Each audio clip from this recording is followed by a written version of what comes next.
Operation अज़्म इस्तेहकाम के ऊपर तमाम पॉलिटिकल पार्टीज़ का एक होना, ये अब हुकूमत के लिए कोई बहुत बड़ा चैलेंज नहीं है। कोई हुकूमत ने ये पॉलिसी ली है कि जनाब ऑपरेशन तो हमने करना है, तमाम लोग साथ हों या ना हों, तो फैसला आप कर लें, आपने इस कौमी धारे में शामिल होना है वैस साहब या नहीं होना, बाकी ऑपरेशन तो होने जा रहा है। और मेरा नहीं ख्याल कोई सूबाई गवर्नमेंट जो है या कोई पॉलिटिकल पार्टी जो है, चाहे जितनी पॉपुलर क्यों ना हो, वो उसको रोक पाएगी।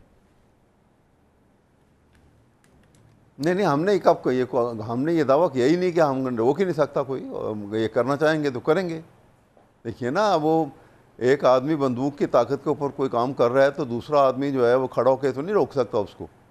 How can it is possible? इसलिए वो अलग बात है। अभी मैं थोड़ी सी, अगर आप इजाज़त देंगे ना, तो मैं थोड़ा सा एक जो इन्होंने बड़ी लंबी चौड़ी बातें की हैं, थोड़ी सी उनका जवाब मुख्तसर दे दूँ मैं। फरमाइए। देखिए, अभी इन्होंने कहा कि जी वो अफ़गानिस्तान में वो तालिबान और अमेरिका ने वहाँ पे ये किया और फलां किया। भैया, अफ़गानिस्तान में जो कुछ हुआ, जो जंग जो लड़ा गया और जो पाकिस्तान का रोल था और जो वहाँ पे अमेरिका की हमने आंखें बंद करके जैसे सपोर्ट की और उसके खामियाजे भुगते, हम तो जब भी ख़िलाफ़ थे उसके। मैं तो बड़ा ओपनली पर्सनली भी ख़िलाफ़ था और इसमें हमारी जमात भी उसके ख़िलाफ़ थी और बहुत सारे लोग और बहुत सारी पार्टियां भी और ख़िलाफ़ थी। लेकिन क्योंकि फ़ौजी हुकूमत थी, उनका एक फ़ैसला था कि ये उन्होंने करना है, इट वाज डन। और उसके नतायज, उसके रेपरकशन जो हैं आज तक हम भुगत रहे हैं। टेररिज्म के ऊपर जितना हमने खर्च किया, जितना हमें नुकसान हुआ, आपका पॉइंट आ गया, इस पे मैं जरा रिस्पांस ले लूं और वो आज ले लूं बाकी लोगों का। एक आ गया, एक मिनट, नहीं अभी ना लें, एक मिनट। दूसरी इन्होंने कहा कि जी ये जो मैंने कह दिया कि वो मीनार पाकिस्तान वाली बात, ये कहाँ लिखी हुई है, तो मैं ऐसे अपने पास से कर रहा हूँ। ये तमाम टीवी चैनल जो उस वक्त इन ऑपरेशन थे, चंद थे बिल्कुल, उनके अंदर वो रिकॉर्डेड वीडियोस अभी भी महफूज हैं। और इसके साथ आप वो अगर भुट्टो साहब की इफ आई एम असैसिनेटेड किताब पढ़ लीजिए, उसमें वो खुद लिख रहे हैं कि जब वहाँ पे मिलिट्री एक्शन हो रहा था ढाका में, तो मैं इंटर कॉन्टिनेंटल की बालकनी से वो देख रहा था। किताब के अंदर लिखा हुआ है। और वो क्या हुआ फिर? ये कहते हैं कि जी टेररिज्म रोक लिया। वो इतना बड़ा मिलिट्री एक्शन करके वो ढाके को आपने रोक लिया था मशरक़ी पाकिस्तान के। एक मेजॉरिटी सुबह हमसे अलग हो गया। सर पॉइंट आ गया आपका, अल्लाह ना माफ करे, यहाँ पर कोई सिविल वॉर नहीं चल रही सर, ये बंगाल वाले हालात नहीं हुए हुए। वैसा आप बहुत ही आगे चले जाते हैं, बहुत ही पीछे चले जाते हैं सर। जी आप आपका हिस्टोरिकल, मैं इसीलिए इनकी बात का सर आ गया जवाब, लेकिन आपने जो मिसाल जो कंट्रीब्यूशन, जी मियां जावेद लतीफ़ साहब, मियां साहब इनको भी रिस्पॉन्ड कर दें। नवाज शरीफ साहब किस रोल में आ रहे हैं, सुना मुतहरिक हो रहे?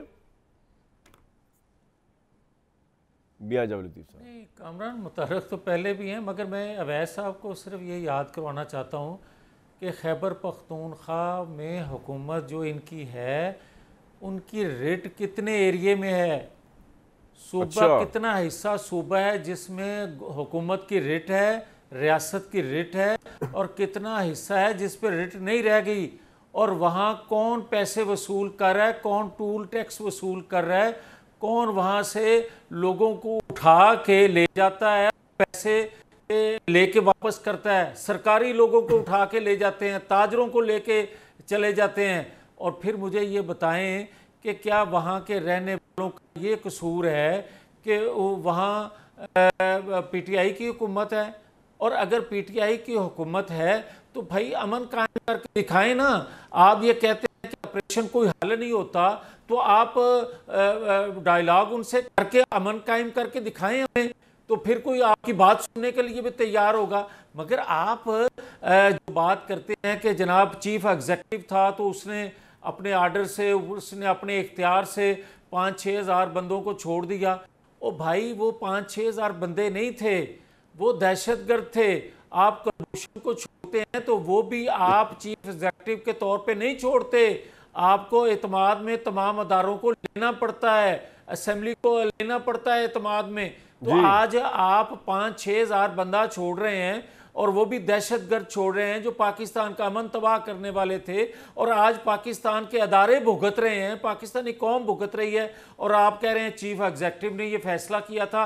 तो फिर आप मान जाए ना कि चीफ एग्जीक्यूटिव का किया हुआ फैसला गलत था। फिर आप ये मान जाए ना कि उस वक्त जो ऑपरेशन हो रहा था वो आपके दौर में जब ऑपरेशन हुआ था और जनरल फैज और जनरल बाजवा आपके एक पेज पे थे, तो क्यों आपने करने दिया वो ऑपरेशन? फिर आप मुझे ये बताएं कि जो कप आपने काबुल में जाके चाय का लहराया था, उस वक्त तो आपकी हुकूमत थी। आप पूछते ना कि ये आप जो तस्वीर बना के दुनिया में पेश कर रहे हैं, इसका खमियाजा पाकिस्तानी कौम किस तरह भुगतेगी, पाकिस्तान के सफारती तल्लुकात किस तरह बर्बाद होंगे, ये सारी चीज़ें कौम पूछती है, सवाल करती है, मगर ये बात और कर देते हैं शुरू। हाँ जी अवैध साहब, इतने सवालों का कोई जवाब है भाई? आप ये लॉफ्टी स्टेटमेंट है, ये सब झूठ बोल रहे हैं। अच्छा। 5,000 आदमी कहीं निकले हैं पूरे, ये सारी इनके लॉफ्टी स्टेटमेंट हैं जो अपने ऑफ द कफ कह रहे हैं ये। अच्छा सुरंगी साहब, आपके दौर में क्या पोजीशन टेररिज्म? जी जी जी, झूठ चलता है। मैं आपको एक अभी अवैस भाई जो है वो हमें तारीख पढ़ा रहे थे, और अभी परवेज़ मुशर्रफ के बारे में उन्होंने कहा कि उन्होंने बड़ा जुल्म किया, अमेरिका का साथ दिया। तो ये ज़रा उनसे पूछ लें कि परवेज़ मुशर्रफ का जो फ्रॉड रेफरेंडम था उसके चीफ पोलिंग एजेंट कौन थे, उसका ज़रा नाम ज़रा मालूम करें। और 9/11 के बाद एसोसिएटेड प्रेस के साथ सामने खड़े हुए अकबर एस बाबर भी खड़े हैं, वहाँ उन्होंने कहा कि जो सदर मुशर्रफ ने किया है अमेरिका की हिमायत का ऐलान, ये बिल्कुल बेहतर फैसला है, जिस तरह के हालात हैं उसमें और कुछ हो ही नहीं सकता था, बहुत शानदार कदम है। तो इनसे कहें कि या तो खान साहब जो है वो ट्वीटें तो जेल से करते रहे, इसकी माफ़ी मांग लें परवेज़ मुशर्रफ के पोलिंग एजेंट बनने की। तो मुझे नहीं पता कि ये किस तरह की बातें कर रहे हैं। मैं अगर ये सुतरंगी साहब ने कभी इनको याद होता या इन्होंने ज़रा सा पीछे वाक़यात देखे होते, मैं वो प्रेसिडेंट हूँ हाई कोर्ट। सुनिए एक मिनट एक बात कहने दीजिए, एक मिनट।